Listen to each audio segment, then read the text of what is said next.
Welcome to my channel. ഇന്ന് നമ്മൾ തയ്യാറാക്കാൻ പോകുന്നത് ഉഴുന്ന് ബോണ്ട. അത് എങ്ങനെയാണെന്ന് നമുക്ക് ഉഴുന്നെടുത്തു. ഇത് പോളയുള്ള ഉഴുന്ന. അത് വെള്ളത്തിൽ നമ്മൾ നല്ലോണം കുതുക്കണം. ഒരു 4 മണിക്കൂർ 5 മണിക്കൂർ കുതിർത്ത് കഴിഞ്ഞ് ഞെരടി കഴുകിയ ആ പോളയെല്ലാം പോകും. അപ്പം നല്ല പൊലിപ്പായിട്ടിരിക്കും. ഇനി ഇത് നമുക്ക് അരയ്ക്കാം. ഇനി ഇത് നമുക്ക് ഗ്രൈൻഡറിലിട്ട് അരയ്ക്കാം. ഒട്ടും വെള്ളം ഒഴിക്കരുത്. വെള്ളം ഒഴിക്കാതെ അരയ്ക്കണം. ഓണാക്കിയിട്ട് കുറേശ്ശെ ഇടണം. കുറച്ചായിട്ട് ഇട്ട് കൊടുക്കണം. അത് ഒട്ടും വെള്ളം വരുത് താനും.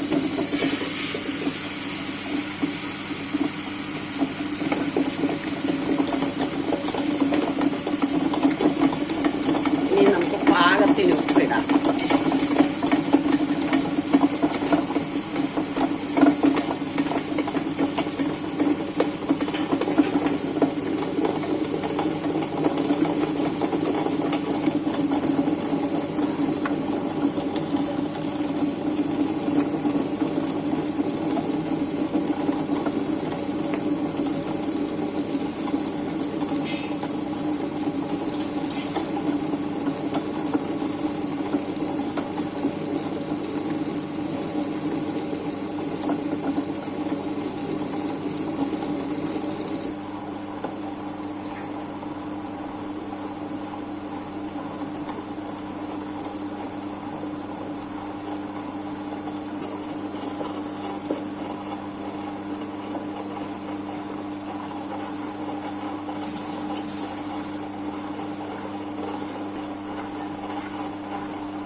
ഇതിപ്പോൾ നല്ല വൃത്തിയായിട്ട് അരഞ്ഞു കഴിഞ്ഞു. നമുക്കിനി ഇത് എടുക്കാം.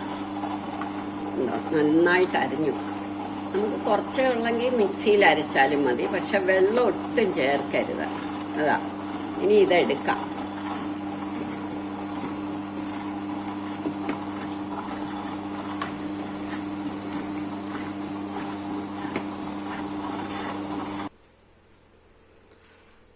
ഉഴുന്നരച്ച് വാരി അതിനകത്തേക്ക് നമ്മൾ കുറച്ച് തേങ്ങ ഇതേമാതിരി അരിഞ്ഞിടണം. തിരികെയല്ല, അരിഞ്ഞിടണം. ഇനിയും പച്ചമുളക്, എരി കൂടുതൽ വേണ്ടിയവർക്ക് കൂടുതൽ പച്ചമുളക്. ഞാൻ കുറച്ചേ ഇട്ടുള്ളൂ, കുട്ടികൾക്കൂടെ വേണ്ടിയുണ്ട്. കുറച്ച് കറിവേപ്പില,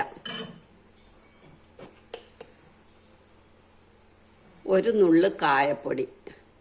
ഇതുകൂടി ഇട്ട് നമുക്ക് നന്നായിട്ടൊന്ന് ഇളക്കണം.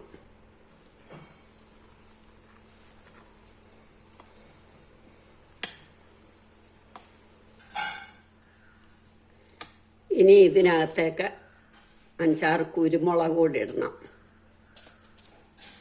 എന്നിട്ട് നന്നായിട്ട് ഇളക്കുക.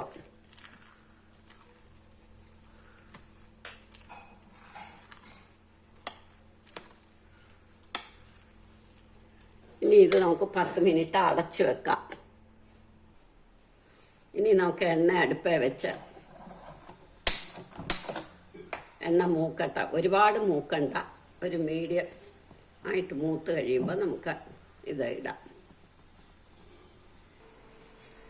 എണ്ണ മൂത്തു. ഇനി ഇത് നമുക്ക് ബോണ്ട മാതിരി ഉരുട്ടി ഇടണം. ഇതെടുത്ത് നമ്മൾ ഇതേമാതിരി കയ്യെ സ്വല്പം വെള്ളമയം പറ്റിച്ചാൽ നമുക്കിത് ഉരുട്ടിയിടാൻ പറ്റും.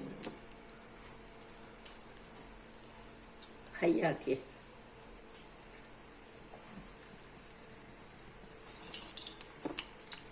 കയ്യിൽ ഇതേമാതിരി സ്വല്പം വെള്ളമയം വേണം. അപ്പോൾ നമുക്കിത് ഉരുട്ടിയിടാൻ പറ്റും.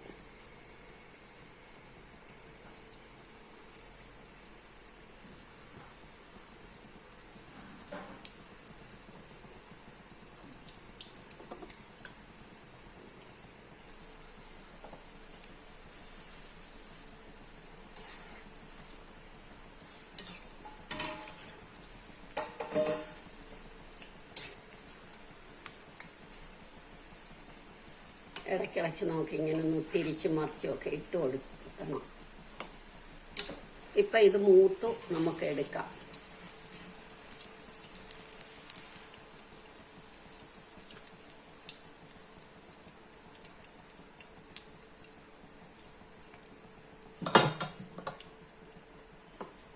നമുക്ക് അടുത്തതോടെ ഇടാം.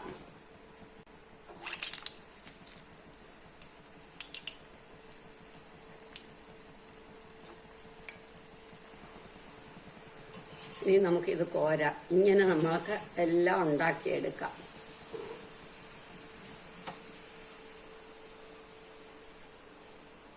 നമ്മുടെ ഉഴുന്ന് ബോണ്ടയും കടല ചട്നിയും റെഡിയായി. എല്ലാവരും ഇത് ട്രൈ ചെയ്ത് നോക്കണം. ഇഷ്ടമായെങ്കിൽ ലൈക്ക് ചെയ്യണം, സബ്സ്ക്രൈബ് ചെയ്യണം.